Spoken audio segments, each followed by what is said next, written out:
ഇതുവരെ വകുപ്പ് വിഭജനവുമായി ബന്ധപ്പെട്ട് ഒരു സമവായത്തിലും കാര്യങ്ങൾ എത്തിയിട്ടില്ല.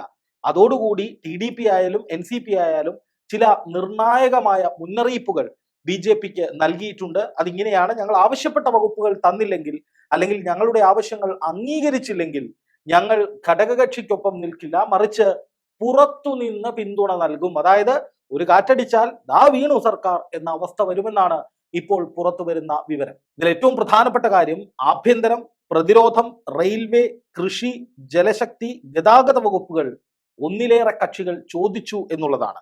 ലോക്സഭാ അധ്യക്ഷ സ്ഥാനത്തിന് പുറമെ TDP അധ്യക്ഷൻ ചന്ദ്രബാബു നായിഡു ആവശ്യപ്പെട്ടത് 8 ക്യാബിനറ്റ് മന്ത്രിസ്ഥാനം, 1 സഹമന്ത്രി സ്ഥാനം, റോഡ് ഗതാഗതം, ഗ്രാമീണ വികസനം, ആരോഗ്യം, പാർപ്പിട നഗര വികസനം, കൃഷി, ജലശക്തി, IT, വിദ്യാഭ്യാസം എന്നീ വകുപ്പുകളിൽ ക്യാബിനറ്റ് പദവിയുമാണ്. ധനകാര്യ വകുപ്പിൽ സഹമന്ത്രി സ്ഥാനവും ആവശ്യപ്പെട്ടു.